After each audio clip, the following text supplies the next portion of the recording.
What's up world, it's the local leather guy here bringing you another episode of the Budget Build. If this is the first time you're watching, welcome. I really hope you enjoy this episode. I make leather goodies and I'm crazy about cars, and I started the Budget Build during lockdown and I've been redoing a couple of interior bits in my car before we can actually start turning it into a street legal thrift car. So in today's episode I'm actually quite excited because I get to use this tool. I haven't used it in a while. Today we're going to be making a leather Velcro bracket for a fire extinguisher which I'm going to be mounting in my car. So I've always been one to keep fire extinguishers in my car. Not specifically for my car, but I could help someone else out. I actually had one in not my previous car, in my RS78 model Mark 1 Golf, and I mounted one to the side of the gear lever side, like, you know, that little panel at the bottom. And what happened, after some time it started bending and the fire extinguisher would then fall out. I then put a tie strap around it. I didn't really like using the tie strap. It was a bit difficult to slide out there. Luckily I didn't have to use it. So today I'm going to be making a Velcro strap, obviously stitched down onto leather, which will then be easier to get the fire extinguisher out in an emergency. So sit back, relax, and let's get started.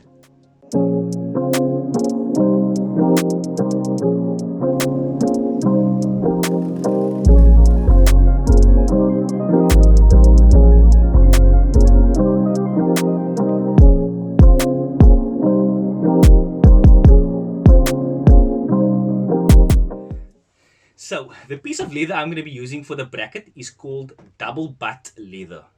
It's the thickest part of leather. It's about 3.8 to 4 millimeters thick.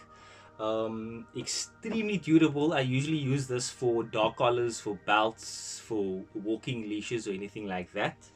I'm going to be using two pieces of leather, the double butt and just a normal vegetable tan leather, which is about 2.2 millimeters thick. That will be for the Velcro strap, and this will be for the back part of the bracket. This leather is basically in its natural form. This is how leather looks before it gets dyed. I would really love to take you on a tour of a tannery sometime. I just need to chat to my supplier and hopefully I can set that up and take you through the entire process of how leather gets tanned. And all the oils used in it to get different colors and different finishes. I think that would be really cool. So hopefully I can do that. So let's get started with the tool that I'm going to use. This is called a strap cutter. I mean, no guessing what we can do with it. We cut straps, people. So basically what you do is you set how broad you want it. So we're going to be using, say, about actually 40 mils for the back part. Yeah, about 40 mils. So we then set the size over there. So you need to have a straight edge when using a strap cutter. As you can see here, there is a blade right over there on the zero, on the inside over there, and you can see my sizing is on 4 mil there. So what we're gonna do is take the piece of leather, slide it into the gap there, and we're just gonna make a small incision. What I like to do, I like to keep it on top there just so that I don't get confused, and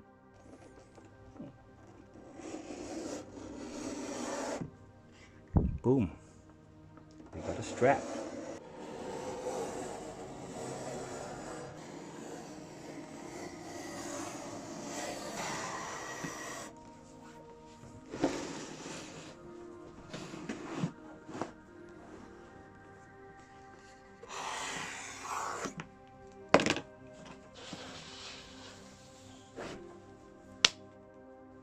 I mean, how satisfying is the sound of the leather being cut with a strap cutter? I'm not sure if it's me or if I like the sound or the precision more. So I only use the strap cutter to cut the double butt leather because it's quite difficult to make a clean cut using the normal round blade or the cutting knife, and the strap cutter does the job perfectly. So all done, and now I'm going to use a thinner piece of vegetable tan leather. And you're seeing that I'm using the strap cutter, I might as well use it to cut the thinner piece as well.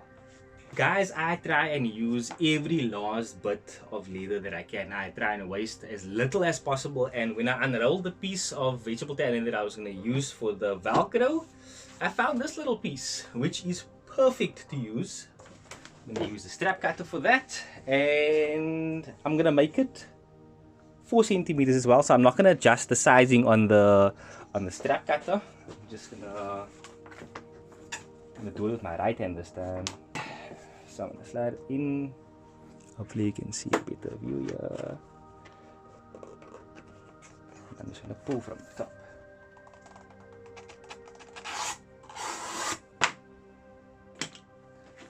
Another one.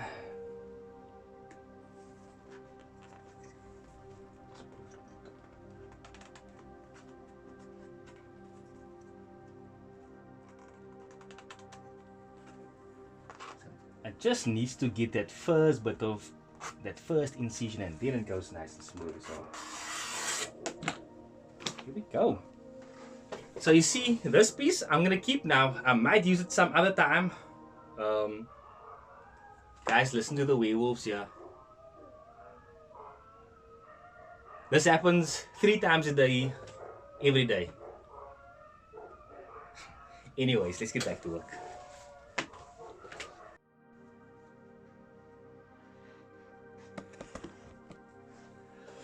So I'm not really bothered by the color difference in the 3 straps because I'm going to be dyeing them black anyways. And then I'm going to be stitching the Velcro because the Velcro I have is quite broad. So I'm going to cut it down to size and then stitch it on there.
Cool, so the leather straps are dyed. I'm going to let it dry out for a little while.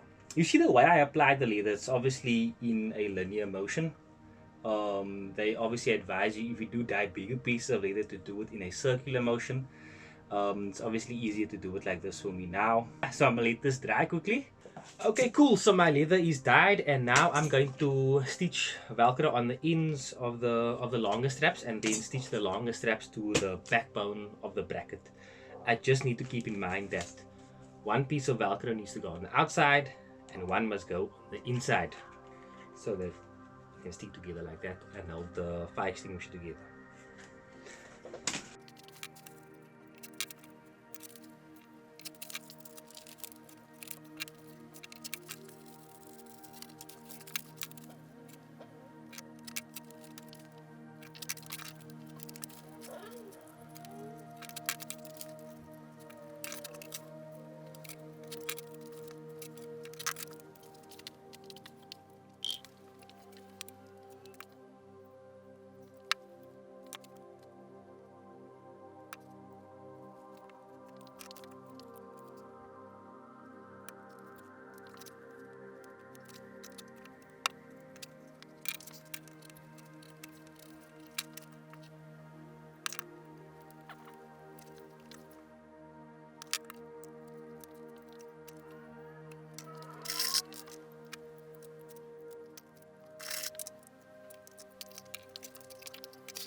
And that is it for this week's episode of the Budget Build, guys. If you're still watching, thank you so much. So unfortunately, I'm not able to mount the fire extinguisher in my car because guys, I think my car doesn't like me for some reason. So my brother used the car the whole week last week.